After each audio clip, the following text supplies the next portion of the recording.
Hi everyone, स्वागत है आप सबका आपके अपने चैनल केयर्स क्लासेस में।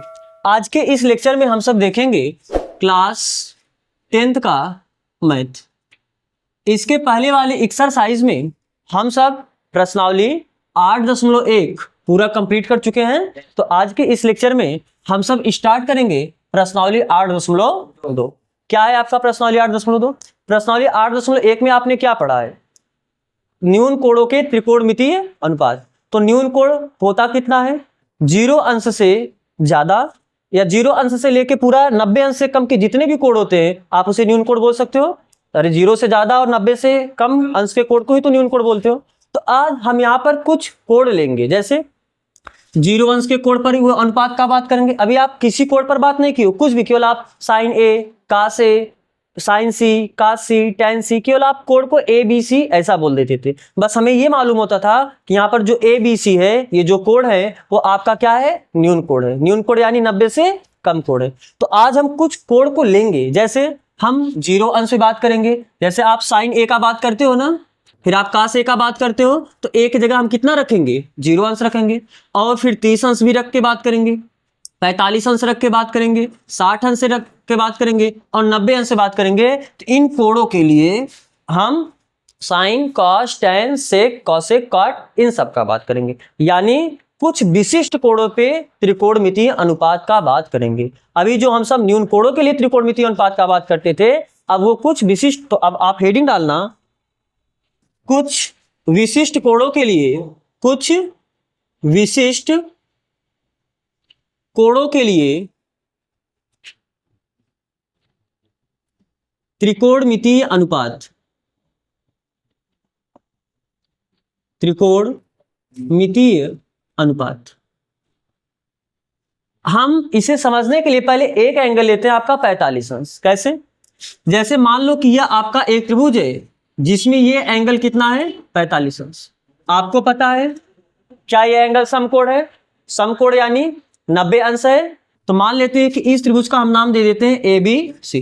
क्या आपको ये पता है कि यदि ये एंगल 45 अंश है और ये 90 अंश है, एक त्रिभुज में 180 अंश का ये एंगल बनता है। तो अगर ये 90 अंश है, बाकी ये दोनों मिलके 90 अंश होगा, तो यदि ये 45 होगा तो ये भी कितना हो जाएगा?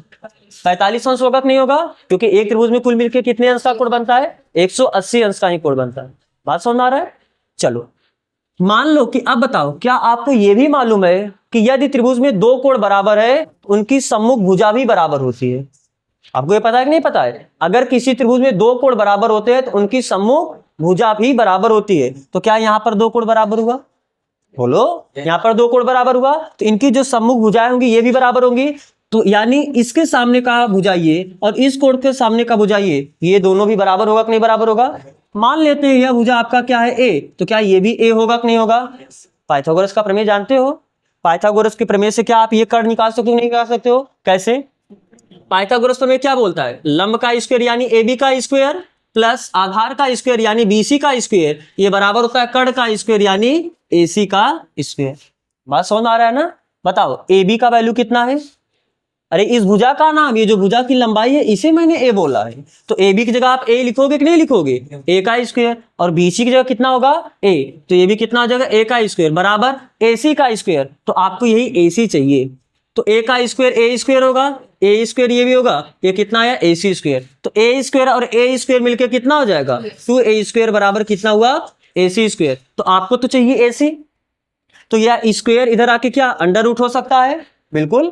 तो अब बताओ, ए स्क्वायर का अंडर रूट लोगे तो केवल ए आएगा और यहाँ पर बचा 2, तो 2 का अंडर रूट लोगे कितना आ जाएगा? Under root 2। तो आपको ए सी बराबर कितना मिला? A under root 2। यानी ये भुजा आपको कितना मिला? A under root 2। सही है? बात समझ में आ रहा है? अब अभी तक जो आप साइन ए का बात करते थे, आज हम एक जगह 45 अंश रख के बात करेंगे। ध्यान से देखना। तो जैसे आप sine A, cos A, tan A, cot A, sec A, cosec A, इन्हीं सब का बात करते थे कि नहीं बात करते थे? कॉसेक ए। साइन क्या होता? साइन थीटा बराबर क्या होता है? लंबटेकड़। साइन थीटा बराबर लंबटेकड़ होता है ना। तो ए के बाद, जब अगर आपको ए का बात करना है तो ए के सामने वाला लंब होगा, तो ए है कितना? ये इसके सामने वाला लंब यानी बी सी बटे कड़, कड़ आपका है कितना AC, बात समझ में आ रहा है। और BC का वैल्यू है कितना देख के बताओ A, और AC का वैल्यू कितना है A अंडर रूट 2, तो A से A कैंसिल हो तो क्या 1 बटे अंडर रूट 2 आया। और ये A है कितना, अरे A है कितना एंगल 45 अंश, यानी आप साइन 45 अंश का वैल्यू बोल सकते हो 1 बटे अंडर रूट 2। सही है, बात समझ आ रहा है। सेम ऐसे आप कास A का बात करो तो बताओ कास के लिए, कास क्या होता है आधार बटे कड़, कास बराबर आधार बटे कड़ ही होता है ना। तो अगर आपको A के लिए बात करना है तो A के सामने वाला लंब हुआ आधार ये हो जाएगा, यानी आपका आधार हुआ कितना AB बटे कड़, कड़ आपका कितना है AC, कड़ आपका कितना है AC। तो AB का वैल्यू फिगर से देखो तो आया कितना A, AC का वैल्यू कितना है A बटे अंडर रूट 2, तो A से A कैंसिल हो तो AB कितना हो जाएगा 1 बटे अंडर रूट 2। और A है कितना फिगर से देखो A माने ये एंगल कितना दिया है 45 अंश हम लेके चल रहे हैं, यानी आपको कास 45 अंश का वैल्यू भी 1 बटे अंडर रूट 2 मिला। सीधा ऐसे अब tan का बताओ, tan क्या होता है लंब बटे आधार, tan बराबर लंब बटे आधार होता है ना। तो A के सामने वाला लंब होगा यानी कितना हुआ BC बटे आधार, आधार क्योंकि अगर ये लंब होगा तो ये आधार हो जाएगा, आधार आपका क्या होगा AB। तो BC का वैल्यू देखो तो है कितना A, AB का वैल्यू कितना है A, और A में 1 का भाग 2 कितना आ जाएगा 1, और ये A कितना एंगल था 45 अंश, यानी tan 45 अंश का वैल्यू कितना हो जाएगा 1।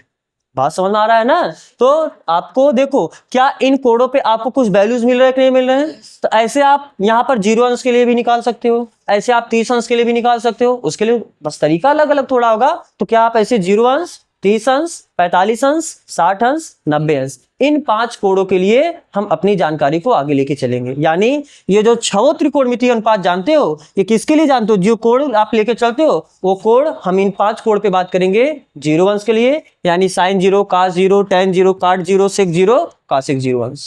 बात समझ में आ रहा है। और जब आप इन एंगल पे जगह पे 30 अंश लोगे तो sign 30 cos 30 tan 30 cot 30 sec 30 और cosec 30 अंश इन सब पे बात करेंगे। तो इनके इन एंगल्स पे इन कोणों पे इन त्रिकोणमितीय अनुपात का कुछ मान होता है, आपको मान याद रखना पड़ेगा। बात समझ में आ रहा है। तो हम एक चार्ट बनाते हैं जिस चार्ट में इन कोणों के लिए इन त्रिकोणमितीय अनुपात का क्या मान होता है उसे लिखते हैं, आप उस वैल्यूज को याद रख लेना। ठीक है चलो, तो क्या आपको ये चीज समझ में आ रहा है ना, ये चीज ठीक है। तो अब ये चार्ट आप याद रखना, sine cos tan cot cosec और कॉसेक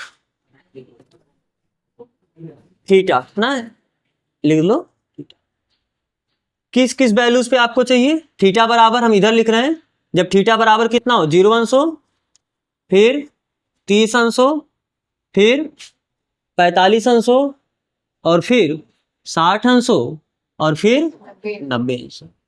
ठीक है चलो,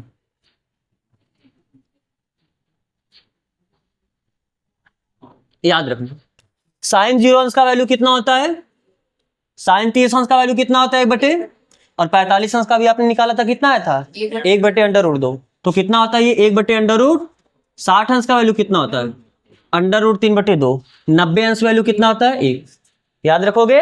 ठीक है, अब काश के लिए बस आपको ये वैल्यू, ये 1 अंडर रूट 3 बटे 2 इधर आएगा, 1 बटे अंडर रूट 2 यहां पर रहेगा, ये इधर माने आपको ये पलट के ऐसे।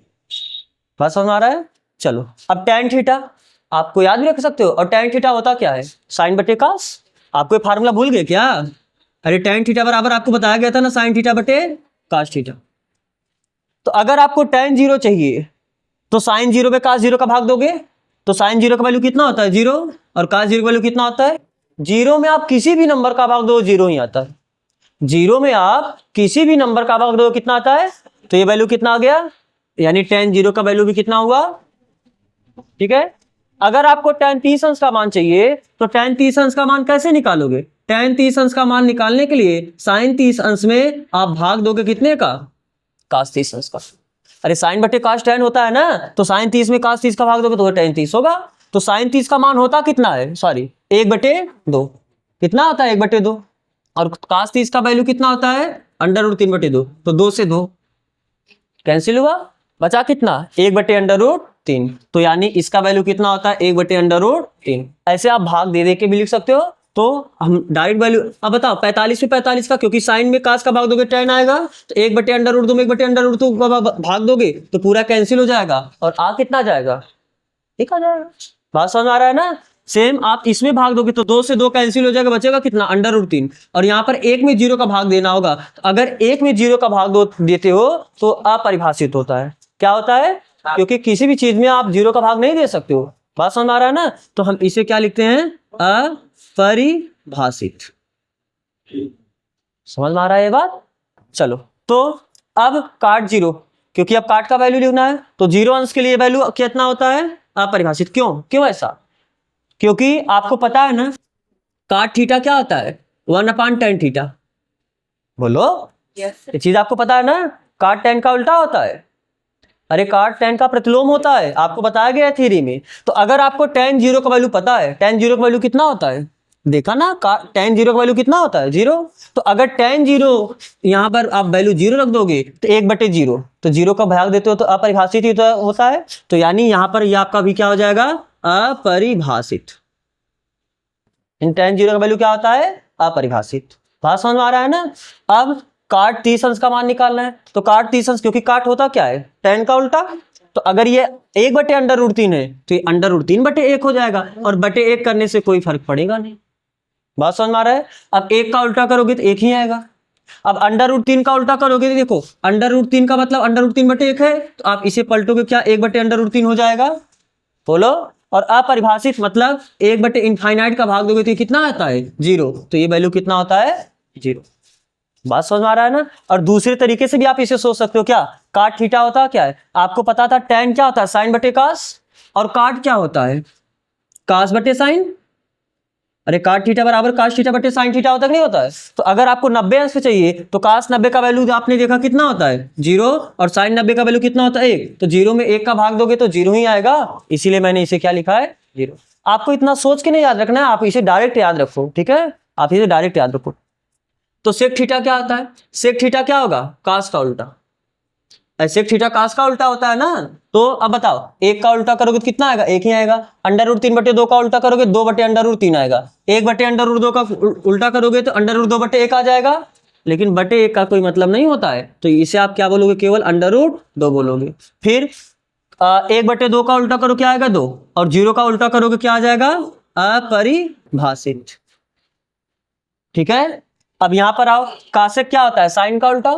तो 0 का उल्टा करोगे क्या आ जाएगा, अपरिभाषित। 0 का उल्टा मतलब समझ रहे हो, 0 का उल्टा मतलब 1/0, और 1/0 आपका जब बटे में 0 आता है तो वो क्या होता है, अपरिभाषित। तो यानी 1/0 भी आपका क्या हो जाएगा, अपरिभाषित। फिर साइन का उल्टा करना, 1/2 का उल्टा करो क्या आ जाएगा, 2। 1/√2 का उल्टा करो कितना आ जाएगा, √2, और √3/2 का उल्टा करो कितना आ जाएगा, 2/√3, और 1 का उल्टा करो कितना आएगा, 1। तो इन वैल्यूज को याद रख लोगे ना, कल याद करके आओगे तो आप इसे याद करके आना, आपको याद रखना है। पूरे प्रश्नावली अगर आपको बस ये वैल्यूज याद है तो आपका ये पूरा प्रश्नावली 8.2 हो जाएगा, कहीं नहीं दिक्कत है। पूरे प्रश्नावली में आपको केवल वैल्यूज रखने हैं, ये जो आप मान याद रखोगे आपको बस ये मान रख रख के गुणा भाग जोड़ घटाना यही सब करना है, ठीक है। तो आप इन वैल्यूज को याद रखना, ठीक है। अब हम धीरे धीरे, आप कल याद करके आना, तो आज हम सब उदाहरण के धीरे धीरे क्वेश्चन करते हैं। तो चलो सबसे पहला उदाहरण इसमें क्या है आपका, उदाहरण नंबर 6। क्या है आपका उदाहरण नंबर 6, त्रिभुज एबीसी में जिसका कोण बी समकोण है, AB बराबर 5 सेंटीमीटर और कोण AC भी बराबर 30 अंश, तो भुजाओं BC और AC की लंबाइयां ज्ञात करना। ध्यान से देखो, आपको बोला है कि एक त्रिभुज है और इस त्रिभुज का नाम क्या है, ABC। इसमें समकोण कौन है, B, यानी ये जो 90 अंश वाला है इसको आपको क्या नाम देना है, B ना। तो ये आप A मान लो और इसे आप क्या मान लो, C मान लो। आप इसे A उसे C मान सकते थे, आप किसी को कुछ मान सकते हो। इसमें क्या बोला है कि कोण ACB, ये कोण कितना अंश है, 30 अंश है, और आपको दिया है AB, ये कितना सेंटीमीटर है, 5 सेंटीमीटर। तो आपसे BC और AC की लंबाई पूछे, ठीक है। अब ध्यान से देखना आप, क्योंकि आपको कोण के सामने वाला लंब है, बोलो, और आपको ये चाहिए, अगर आपको BC चाहिए तो ये आधार हुआ, तो आपको लंब और आधार चाहिए। तो लंब और आधार से क्या मिलता है, साइन कॉस टेन, किसके फार्मूला लंब और आधार आता है? tan में, क्योंकि साइन में क्या होता है? लंब बटे कर्ण होता है, काश में आधार बटे कर्ण होता है। हमें लंब दिया है और आधार चाहिए, तो लंब और आधार से फार्मूला आपका क्या मिलता है? tan। तो हम यहाँ पर क्या लगा देंगे? tan 30 अंश। त्रिभुज ए बी सी में क्या tan 30 अंश बराबर, तो tan 30 अंश, अब बताओ tan थीटा बराबर आपको पता है लंब बटे क्या होता है? आधार। तो कोण के सामने वाला लंब होगा, तो लंब कितना हो जाएगा? ए बी बटे आधार, आधार कितना होगा? BC। लिख सकते हो ऐसा। अभी आपने देखा इसके पहले tan 30 अंश का मान कितना होता है? 1 बटे √3। ये बराबर होगा ए बी का वैल्यू सवाल में दिया कितना? 5, और BC आपको चाहिए, तो आप वैसे रहने दो BC। तो यहाँ पक्षांतर करो, इसका गुणा इसमें, इसका गुणा इसमें कर सकते हो। जब BC का गुणा 1 में करो केवल BC आएगा, और √3 का गुणा करो कितना आ जाएगा? 5 √3, और ये क्या हो जाएगा? सेंटीमीटर। क्यों? क्योंकि आपको ये भी किस में दिया है? सेंटीमीटर में दिया है। बात समझ में आ रहा है ना? तो आपको BC ये वैल्यू मिला 5 √3 सेंटीमीटर। ठीक है, अब हमें ये चाहिए। आपको लंब ही पता चला, आधार ही पता चल गया, अब आपको कर्ण चाहिए। तो चाहे आप साइन भी लगा सकते हो, आप कास भी लगा सकते हो, क्योंकि साइन में क्या होता है? लंब बटे कर्ण आ जाएगा, तो आपको लंब और कर्ण से आधार साइन मिल जाएगा। और अगर आपको आधार लेके चलना है, आप कास लगा दो, तो आपका जो मर्जी। तो आप इस त्रिभुज में हम क्या लगा देते? चलो साइन लगा देते हैं। साइन 30 अंश बराबर, क्योंकि साइन थीटा होता क्या है? लंब बटे कर्ण, तो 30 अंश के सामने वाला लंब होगा, यानी लंब आपका कितना होगा? AB बटे कर्ण, कर्ण आपका कितना होगा? AC। बात समझ में आ रहा है? तो बताओ साइन 30 का वैल्यू 1/2। आप याद रखो साइन 30 का वैल्यू कितना होता है? 1/2। तो बराबर AB। देख के बताओ फिगर से, AB का वैल्यू कितना है? 5। AB का वैल्यू कितना है? 5, और AC आपको चाहिए, तो ऐसे रहने दो। तो इसका गुणा इसमें, इसका गुणा इसमें कर सकते हो, यानी AC बराबर कितना हुआ? 2 × 10 सेंटीमीटर। तो आपको ये भी भुजा मिल गया कितना? 10 सेंटीमीटर। बात समझ में आ रहा है? चलो, हाँ बिल्कुल। अगर आप पाइथागोरस त्रिक से भी आप जा सकते हो, क्योंकि जब आपको दो भुजा पता चला, तो आप पाइथागोरस त्रिक से भी इस तीसरी भुजा को निकाल सकते हैं। लेकिन जितने में आप पाइथागोरस त्रिक लगाओगे, 2-3 लाइन में आपका वो आंसर आ जाएगा। तो पाइथागोरस त्रिक से सरल आपको ये पड़ेगा। ठीक है, समझ में आ रहा है सबको? आगे चला जाए। अब हम देखते हैं उदाहरण नंबर 7। क्या बोला उदाहरण नंबर 7? त्रिभुज PQR में जिसका कोण Q समकोण है। एक आपका त्रिभुज है PQR जो कि समकोण है, और कौन सा कोण समकोण है? Q वाला। आप इसे P बोल सकते हो और इसे आप R बोल सकते हो। अभी तो आपका PQR हुआ। इस त्रिभुज में क्या बोला है कि PQ बराबर 3 सेंटीमीटर। ये जो आपका PQ है ये कितना है? 3 सेंटीमीटर, और PR यानी ये आपका कितना है? 6 सेंटीमीटर। आपको कोण PQR, QPR यानी ये कोण, और आपको कौन सा कोण पूछा है? PRQ यानी आपको ये कोण। यही दो कोण बताना है। ठीक है, तो चलो आप लिख सकते हो क्या दिया है। वैसे जो आपने फिगर बना दिया तो ये बहुत लिखने का काम नहीं है, लेकिन आप लिख सकते हो। दिया है PQ बराबर कितना? 3 सेंटीमीटर, PR बराबर कितना? 6 सेंटीमीटर, और आपसे पूछा क्या है? कोण PRQ, और इसे हम सिंपल केवल कोण R लिख सकते हैं कि नहीं लिख सकते हैं? अरे बोलो, PRQ आपका कोण R ही है ना, और आपसे ये कोण पूछा है QPR, कोण QPR, तो इसे हम सिंपल कोण P लिख सकते हैं कि नहीं लिख सकते? ये आपसे क्या किया है? पूछा है। तो ध्यान से देखो, अगर आपको ये कोण चाहिए तो इस कोण के सामने ये भुजा आपको दिया है, यानी आपको लंब दिया है, और आपको ये तो कर्ण दिया ही है। तो जब लंब दिया है, कर्ण दिया है, तो लंब और कर्ण से क्या मिलता है? साइन। अरे लंब और कर्ण किसके फार्मूला आता है? साइन के ही फार्मूला आता है ना। तो आप लिख सकते हो क्या? क्योंकि साइन R बराबर, और क्योंकि हम इसी कोण का बात कर रहे हैं, जब इस कोण का बात करो, इस कोण का नाम आपने क्या दिया है? R। तो साइन R बराबर क्या? साइन थीटा बराबर लंब बटे कर्ण। तो R के सामने वाला लंब, लंब कितना हुआ? PQ बटे कर्ण, कर्ण आपका कितना हुआ? PR। ठीक है, तो अब बताओ यहां से क्या लिखोगे? साइन R बराबर PQ का वैल्यू कितना है? 3, और PR का वैल्यू कितना है? 6। तो this implies that sine R बराबर 3 1 और 3 दूनी, तो आप इसे 1/2 सरल करके लिख सकते हो। तो बताओ इधर साइन R है, तो आप इसको भी साइन के टर्म में लिख सकते हो कि नहीं लिख सकते हो 1/2 को? साइन कितने का मान 1/2 होता है? 30 अंश का, साइन 30 अंश का मान 1/2 होता है। तो आप यहां से क्या लिखोगे, साइन आर ये बराबर होगा 1/2, 1/2 यानी साइन 30 अंश। तो जो आप यहां से तुलना करोगे, साइन आर बराबर साइन 30 यानी आर बराबर कितना हुआ, 30 अंश। तो आपको यहां से पता चलेगा दिस इंप्लाइज दैट आर बराबर आपको कितना मिला, और कौन सा आर, आर क्या है, कोण आर, कोण आर यानी ये कोण, और ये कोण आर क्या है, this implies that angle P R Q, ये आपको कितना मिला, 30 अंश। तो ये आपको कोण 30 अंश मिला, और आपको पता है ये समकोण है यानी ये 90 अंश है। तो जब त्रिभुज की दो कोण पते हैं तो तीसरा कोण आप बता ही सकते हो कि नहीं बता सकते हो, कैसे, क्योंकि एक त्रिभुज में 180 अंश का कोण बनता है। तो आप लिखोगे चूंकि कोण P प्लस कोण Q प्लस कोण R ये तीनों मिलके कितना हो जाएगा, 180 अंश। बताओ कोण R आपको अच्छा कोण P तो आपको चाहिए, कोण Q का वैल्यू कितना दिया, 90 अंश। कोण R का वैल्यू आपको कितना पता चला, 30 अंश। ये किसके बराबर होगा, 180 अंश के। कोण P 90 में 3 जोड़ोगे कितना आ जाएगा, 120 अंश। ये बराबर कितना हो, 180 अंश। तो कोण P बराबर ये प्लस उधर जाके क्या हो जाएगा, यानी 180 माइनस 120 अंश। तो यहां से कोण P बराबर 180 में से 20 घटाओ कितना आ जाएगा, 60। तो आपको ये कोण भी पता चला कितना अंश, 60 अंश। बात समझ आ रहा है ना। और इस कोण P को पूरा अगर नाम देना है तो आप क्या बोल सकते हो, this implies that angle Q, अरे कोण P को यही आपने नाम दिया ना, QPR, ये बराबर कितना हो जाएगा, 60 अंश। तो आपसे एक ये कोण पूछा था और आपसे एक ये कोण पूछा था, और आपने दोनों कोण बता दी। बात समझ आ रहा है क्या। इस कोण को जो आपने इतना करके निकाला, आप इसे डायरेक्ट भी निकाल सकते थे, कैसे, जैसे आपने इस तरीके से निकाला इसे, कैसे, अगर आपको ये कोण निकालना है तो इसके सामने वाला लंब होगा, लंब तो नहीं दिया है, तो ये आधार होगा, आधार तो दिया है। चलो पहले आप इसे कॉपी करो, फिर हम बात करते हैं। आप इसे लिख चुके होगे, हम थोड़ा इरेज करते हैं जगह बनाने के लिए। ध्यान से देखो, क्योंकि आपको ये कोण मान लो नहीं पता है, तो इस कोण के सामने वाला लंब होगा, लंब आपको दिया नहीं है, आपको फिर ये आधार दिया है। तो आधार दिया और कड़ दिया, और आधार और कड़ से क्या बनता है, कास। आधार और कड़ किस फॉर्म में आता है, कास थीटा बराबर ही तो होता है आधार बटे कड़ ना। जब आपको आधार पता है, कड़ पता है, तो आप कास लगाओगे। तो कास क्या, P, अरे कोण P ही तो चाहिए आपको ना।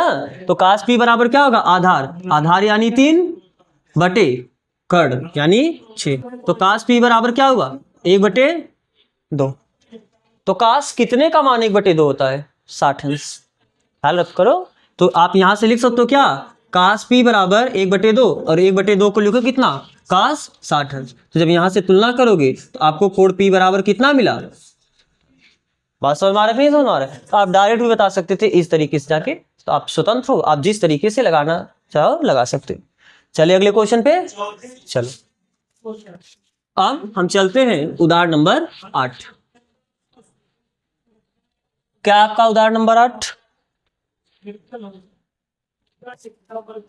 करा कि यदि साइन A माइनस बी, आपको ये दिया है, क्या दिया है, साइन A माइनस बी बराबर 1/2, और आपको क्या दिया है, कास A प्लस बी, ये कितने के बराबर दिया है, ये भी 1/2 दिया है। तो आपको क्या पूछा है, और आपको बोला है कि A बड़ा है B से, तो A और B के वैल्यूज बताने हैं। तो ध्यान से देखो कैसे बताओगे। साइन A माइनस बी बराबर 1/2 दिया है, तो आप यहां से क्या लिख सकते हो, साइन A माइनस बी बराबर 1/2। साइन कितने का मान होता है, साइन 30 अंश का मान ही तो 1/2 होता है ना। तो आप 1/2 की जगह कितना लिख सकते हो, साइन 30 अंश। तो जब दोनों साइड आप तुलना करोगे, इधर साइन तो इधर बचा कितना, A माइनस बी, ये किसके बराबर हुआ, 30 अंश। मान लो इसे समीकरण नंबर 1। आपको ये भी तो दिया क्या, क्योंकि कास A प्लस बी बराबर आपको दिया है 1/2, तो यहां से आप क्या लिख सकते हो, कास A प्लस बी बराबर 1/2।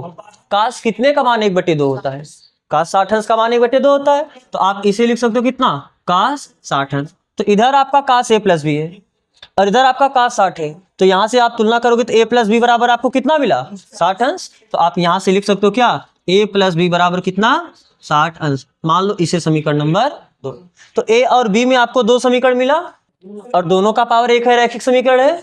तो दो चर वाले रैखिक समीकरण के युग्म को आप हल करना सीखे हो प्रतिस्थापन विधि से, विलोपन विधि से, दो विधि से आपने सीखा है। तो आप इसे किसी भी विधि से जाके ए और बी का मान निकाल सकते हो। तो चलो मान लो हम विलोपन विधि से करते हैं। कैसे? समीकरण एक आपका क्या है? a माइनस बी बराबर कितना है? 30 अंश। a प्लस बी बराबर आपका कितना है? 60 है। और ये आपका समीकरण एक है और ये आपका समीकरण 2 है। दोनों समीकरण को आप क्या कर दो? जोड़ने पर। जोड़ोगे तो जोड़ने पर तो चिन्ह बदलेगा नहीं, तो ये माइनस बी आपका प्लस बी से कैंसिल हो जाएगा। तो यहाँ पर बचा कितना? a, और यहाँ पर कितना बचा? a, और a मिलके कितना हो जाएगा? a और a मिलके 2a हो जाएगा। तो इस साइड आपका कितना हुआ? 2। तो इधर भी तो आपको जोड़ना ही है। तो जब आप 30 में 60 जोड़ोगे कितना आएगा? 90। तो इस साइड आपका कितना आ गया है? 90 अंश। आपको 2a नहीं चाहिए था, आपको a चाहिए था। a का मान आप कैसे निकालोगे? ये गुणा है 2, इधर जाके क्या हो जाएगा? भाग हो जाएगा। यानी आप यहां से लिख सकते हो क्या?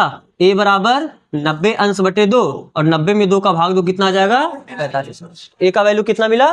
45 अंश। तो a का वैल्यू मिला, अब आप इसे ले जाके चाहे समीकरण 1 में रखो, चाहे समीकरण 2 में रखो, आपको b का वैल्यू मिल जाएगा। तो क्या कर लिखोगे? a बराबर 45 अंश कहाँ ले जाके रखने पर? समीकरण 1 में रखने पर। तो ले जाके रखो। a बराबर कितना रखना है? 45 अंश माइनस b, ये बराबर कितना है? 30 अंश। तो क्या यहाँ से आप ऐसा लिख सकते हो? 45 अंश, ये प्लस 30 इधर आके क्या हो जाएगा? माइनस 30 अंश, और ये माइनस b उधर जाके प्लस b होगा। तो ये बराबर हो जाएगा कितना? b, अंश है। तो 45 अंश में से 30 अंश घटाओ, कितना आ जाएगा? 15 अंश। यानी आपको b का वैल्यू कितना मिल गया?